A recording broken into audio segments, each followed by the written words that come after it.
आ जाओ बेटा।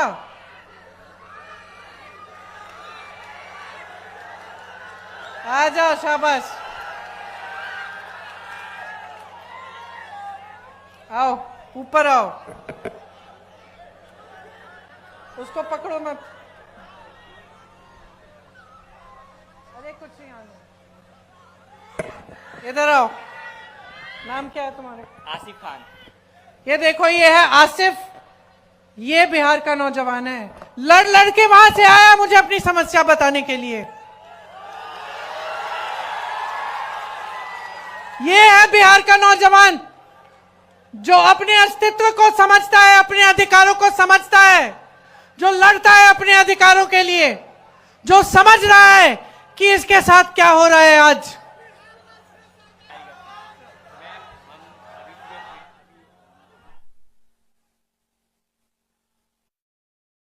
सुनिए, ये क्या बता रहे हैं मुझे कि इनके भाई ने नीट का एग्जाम दिया और उनके जैसे जो अभी एसएससी का एग्जाम, एसएससी का एग्जाम हुआ, उन्होंने काफी नौजवानों ने वो एग्जाम दिया और ये मुझे बता रहे हैं कि जिस तरह से रिजल्ट आ रहे हैं उससे दिख रहा है कि फिर से पेपर लीक हुआ है। कह रहे हैं कि जब प्रदर्शन करने गए, अपने अधिकार मांगने गए, तो इनको पुलिस ने पीटा, कि प्रशासन ने दबाने की कोशिश की। जैसे यहां पे जब अपनी बात करने लगे तो आपने इनको रोका। पुलिस वाले मेरे साथी हैं।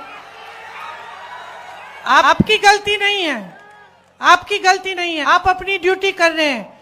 आपको बताया गया है कि आपकी ड्यूटी जनता की आवाज को दबाना है, यह बताया गया है। क्योंकि आपकी सरकार है, वो ऐसी सरकार है जो जनता की आवाज सुनना नहीं चाहती है। मैं आपको एक बात बताना चाहती हूं, मेरे बचपन की बात है। मेरे पिताजी प्रधानमंत्री थे। मैं उनके साथ अमेठी गई। अमेठी उनका संसदीय क्षेत्र था। बैठ जाइए आप।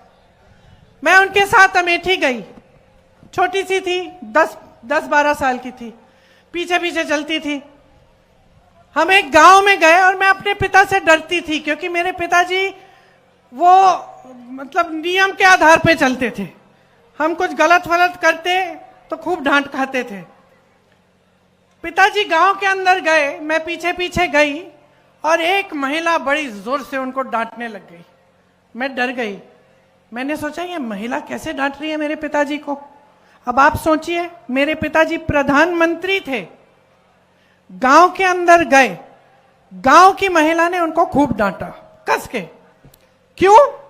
क्योंकि भैया तुम 7 महीने पहले आए थे, तुमने हमें कहा था कि यहां पे नल लगवाओगे। 7 महीने निकल गए हैं, तुम हमारे सांसद हो, तुम प्रधानमंत्री हो, अभी तक तुमने नल नहीं लगवाया। डांटा उन्होंने। तो मैंने सोचा, मैं छोटी सी थी, मैंने सोचा तो भैया अब तो पिताजी डांटेंगे, तो मैं और डर गई।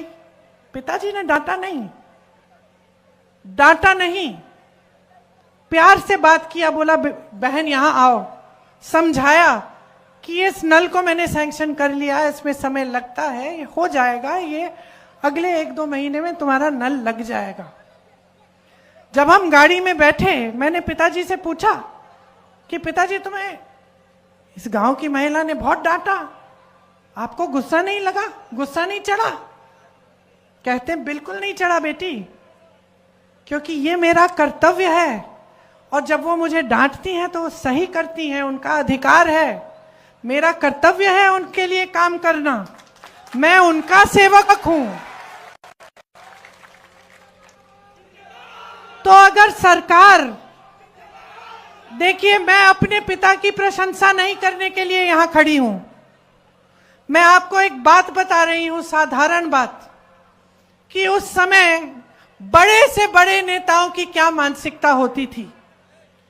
अगर जनता की समस्या है, इस लड़के की कोई समस्या है, इसके साथ गलत हो रहा है, ये प्रदर्शन कर रहा है, अपना अधिकार मांग रहा है, तो ये तो हमारी लोकतंत्र की सबसे बड़ी देन है, सबसे बड़ी मजबूती है, सबसे बड़ी शक्ति है। नेता को इसके सामने झुकना चाहिए, नेता को कहना चाहिए कि हाँ, हम तुम्हारी समस्या को का समाधान करने की कोशिश करेंगे। और जब नेता ऐसा होगा, जब सरकार ऐसी होगी, तब पुलिस भी ऐसी होगी। तब पुलिस आपको पीटेगी नहीं, तब पुलिस और प्रशासन भी आपको पीटेंगे नहीं, वो करने देंगे प्रदर्शन, खड़े रहेंगे। आप अपना प्रदर्शन करेंगे, वो खड़े रहेंगे, आप प्रदर्शन करके घर चले जाएंगे। तो इनकी गलती नहीं है, ये भी अपनी ड्यूटी कर रहे हैं, क्योंकि इनकी सरकार इनको कह रही है कि जाओ दबाओ इस प्रदर्शन को। तो समझ लीजिए कि बदलाव आपको हर स्तर पर चाहिए, आपको हर स्तर पर लाना है। आपको मानसिकता का बदलाव चाहिए, आपको सरकार जैसे चलती है उसमें बदलाव चाहिए, आपको भ्रष्टाचार खत्म कराने के लिए बदलाव चाहिए, आपको विकास लाने के लिए बदलाव चाहिए, आपको अपने भविष्य को मजबूत बनाने के लिए बदलाव चाहिए। बदलाव लाइए, आपके हाथों में है, आपके ही हाथों में है। बिहार को शक्ति दीजिए।